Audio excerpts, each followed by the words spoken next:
अखंड मंडलाकारं व्याप्तं येन चराचरं तत्पदं दर्शितं येन तस्मै श्री गुरुवे नमः।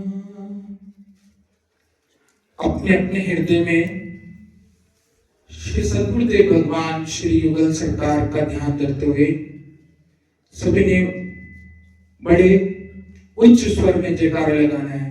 बोलो वृंदावन बिहारी लाल की जय, बोलो श्री सद्गुरुदेव भगवान की जय।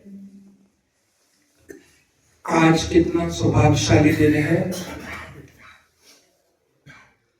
कि आज के पावन दिन ही गीता जयंती।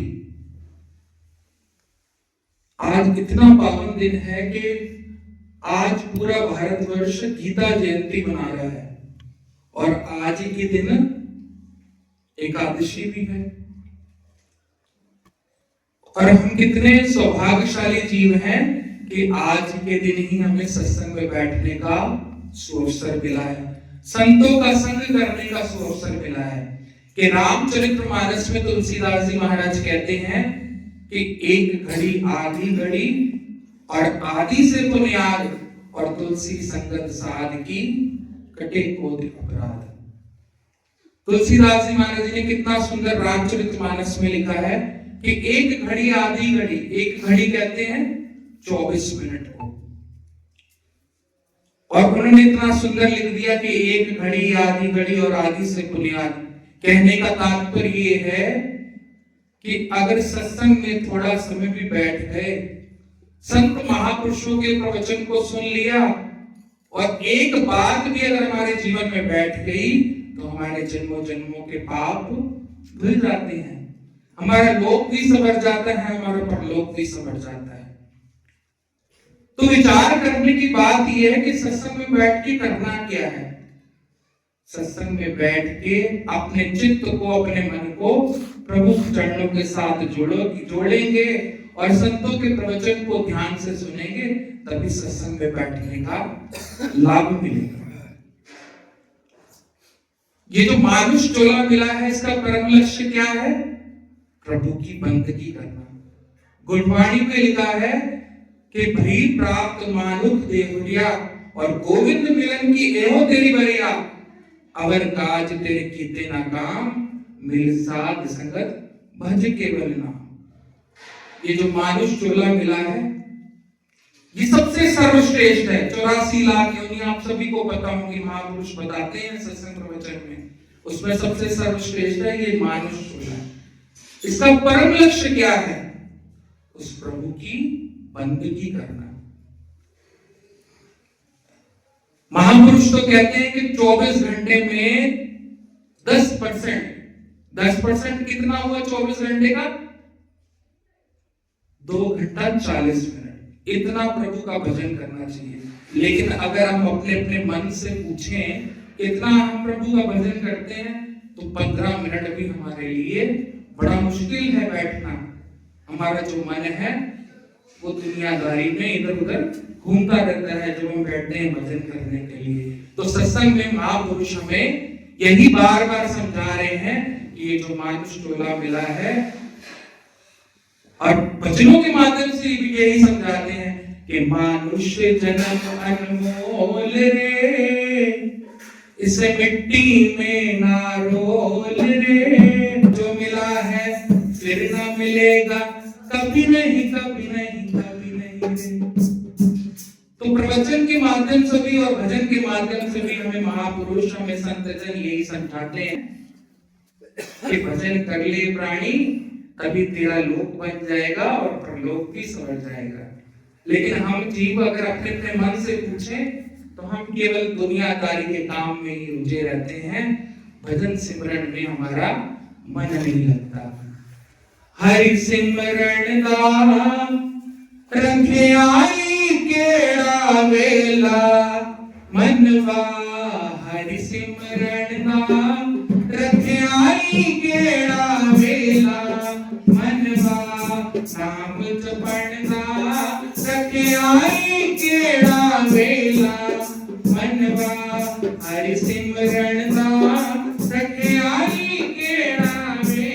मनवा नाम जपणदा रखियाई केड़ा वेला मनवा पहली अवस्था तू खेड़ा विच गवाई मनवा पहली अवस्था तू खेड़ा विच गवाई मनवा खेदन जोगा तू मंगिया खुला वेड़ा मनवा जोगा तू खुला वेड़ा मनवा हरि सिमरन दा रखियाई केड़ा वेला मनवा नाम जपण दा रखियाई केड़ा वेला मनवा दूधी अवस्था तू विषया विच गवाई मनवा दूधी अवस्था तू विषया विच गवाई मनवा चढ़ गई मस्ती तू दिन रात ना थकिया मनवा चढ़ गई मस्ती तू दिन रात ना थकिया मनवा हर सिमरन दा रखियाई केड़ा वेला मनवा नाम जपण दा रखियाई केड़ा वेला मनवा सीधी अवस्था तेरे बच्चियां ने मत मारी मनवा सीधी अवस्था तेरे बच्चियां ने मत मारी मनवा तेरे काम नहीं मुकदे तू कदे न होया वेला तेरे काम नहीं मुकदे तू कदे न होया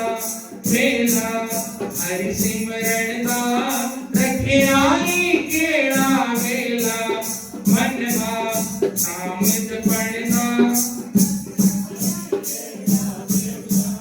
मनवा चौथी अवस्था तेरे अंग नहीं हिलते मनवा चौथी अवस्था तेरे अंग नहीं हिलते मनवा तुर ना सकतो कोई तेरे मेरे ना आवे मनवा तुर ना सकतो कोई तेरे मेरे ना आवे मनवा हरि सिमरन दा रखियाई केड़ा वेला मनवा नाम जपण दा रखियाई केड़ा वेला मनवा पंजवी अवस्था तू अखियां मीटन लग्यो मनवा पंजवी अवस्था तू अखियां मीटन लग्यो मनवा सारे कहंदे उड़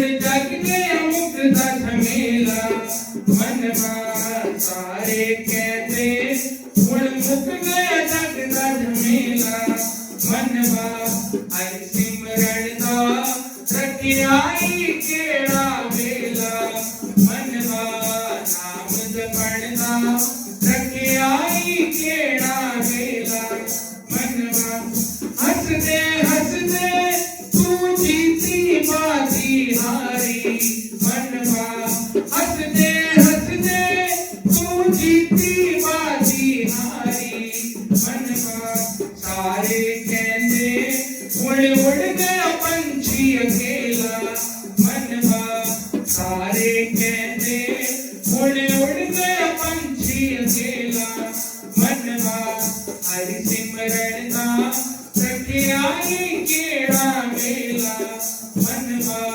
नाम जपण दा रखियाई केड़ा वेला मनवा बोलो वृंदावन बिहारी लाल की जय। तो संत महापुरुष तो हम जीवों को बार बार यही समझाते हैं कि नाम जप लेंगे तो हमारा हम भव सागर से पार कर जाएंगे, क्योंकि गुरुदेव भगवान अगर हमें अपने जीवन में मिलते हैं तो ये हमारे कोटि जन्म के पुण्य हैं। संत जन अगर हमें मिल जाए तो कुछ ना कुछ हमने पिछले जन्मों में अच्छे कर्म किए होंगे जो हमें संत शरण मिली है, गुरुजन के चरणों में बैठने का अवसर मिला है।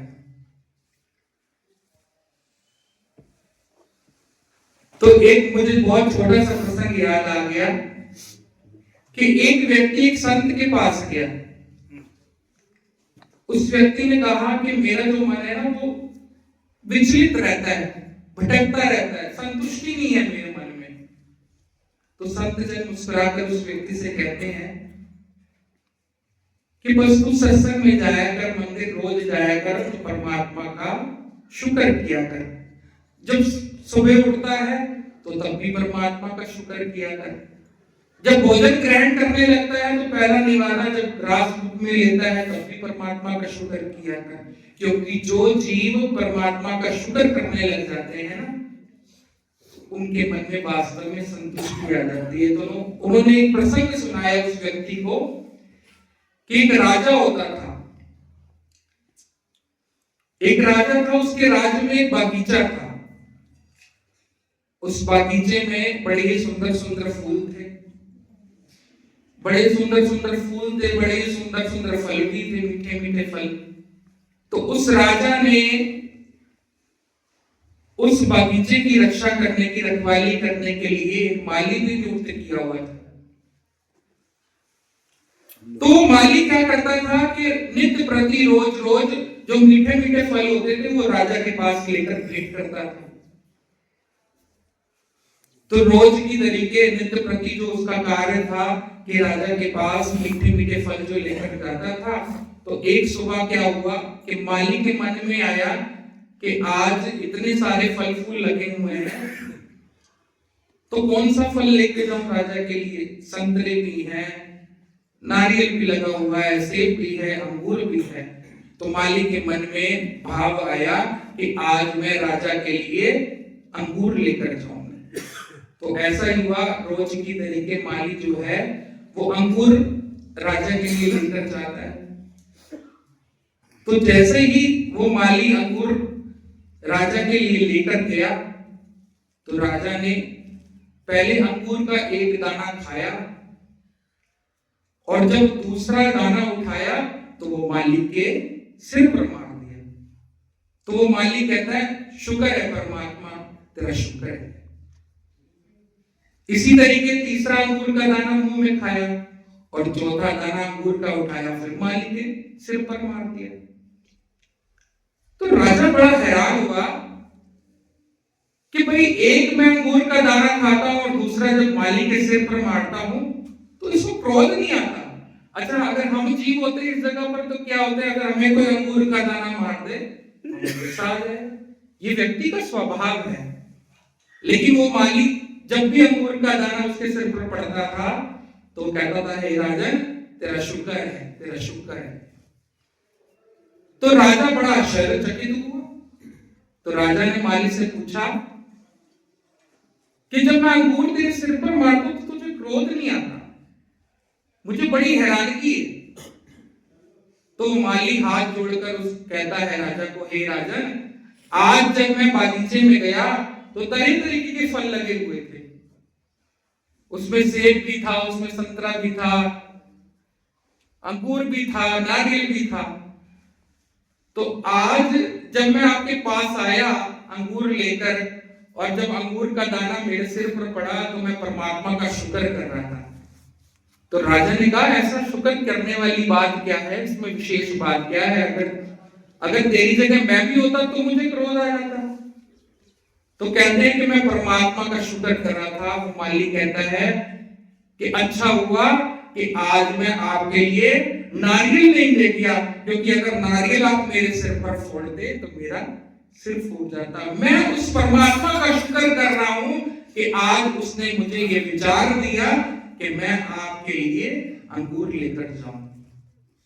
तो कहने का सार ये है कि जीवन में दो पहलू हैं, सुख भी है, दुख भी है। दुख की घड़ियां भी आती हैं, सुख की घड़ियां भी आती हैं, लेकिन संत जन यही समझाते हैं कि हमेशा परमात्मा का शुक्र करते रहेंगे तो ये जीवन में आनंद ही आनंद मिलता रहेगा। बड़े सारे ऐसे ऐसे भक्तमाल में प्रमाण मिलते हैं। आप मीरा का जीवन देखो, द्रौपदी का जीवन देखो, कितने कष्ट आया उनके जीवन में, लेकिन हर समय उन्होंने केवल परमात्मा का नाम ही जपा है, उस परमात्मा का शुक्र ही किया है। तो सभी ने 2 मिनट के लिए साथ में भजन बोलना है। उसके बाद में संत महापुरुष बैठे हुए हैं, वो भी आपको प्रवचन भजन के माध्यम से आपको निहाल करेंगे। तो सभी ने साथ में बोलना है, बोलो वृंदावन बिहारी लाल की। निकलेगा मेरी भक्ति का परिणाम, मेरे घर भी आएंगे घनश्याम। निकलेगा मेरी भक्ति का परिणाम, मेरे घर भी आएंगे घनश्याम। बस याद कर पर याद कर, बस याद कर पर याद कर, ना यूं जीवन बर्बाद कर, ना यूं जीवन बर्बाद कर, बीते दिन लौट न आएंगे। राधे राधे बोल श्याम आएंगे, आएंगे श्याम आएंगे। राधे राधे बोल श्याम आएंगे, आएंगे श्याम आएंगे। सभी ने ताली की सेवा करते हुए साथ में बोलना है, अपनी रचना को पवित्र करना है।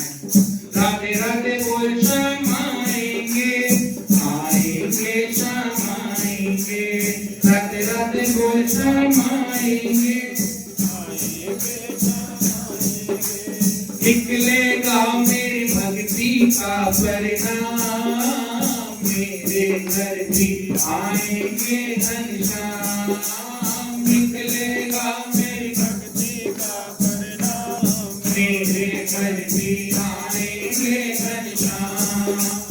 वृंदावन कहाँ दूर है, वृंदावन कहाँ दूर है, ओ बरसाना कहाँ दूर है, बरसाना कहाँ दूर है। सब तेरी नजर का कसूर है। राधे राधे बोल श्याम आएंगे, आएंगे श्याम आएंगे।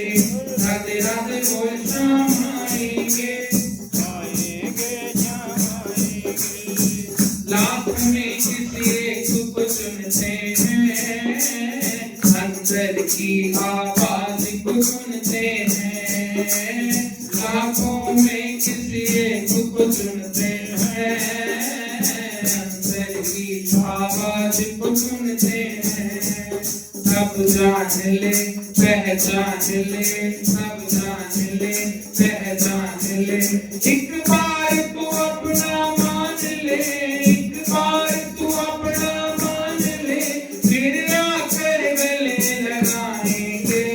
राधे राधे बोल श्याम आएंगे, आएंगे श्याम आएंगे। राधे राधे बोल श्याम आएंगे, आएंगे श्याम आएंगे। राधा राधा राधा राधा, राधा राधा।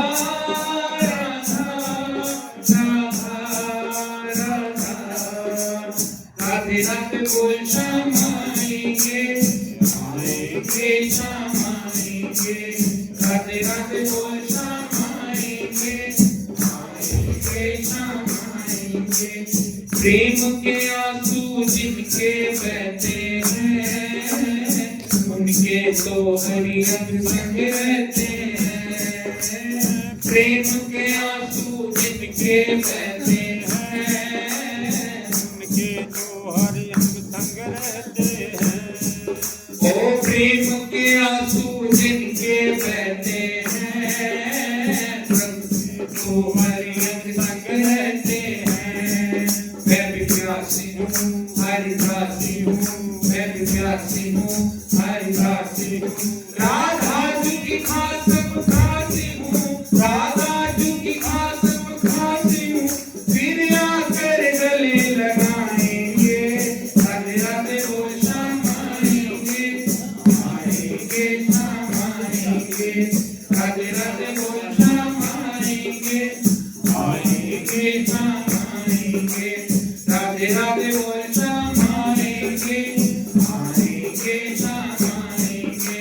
राधा राधा राधा राधा राधा।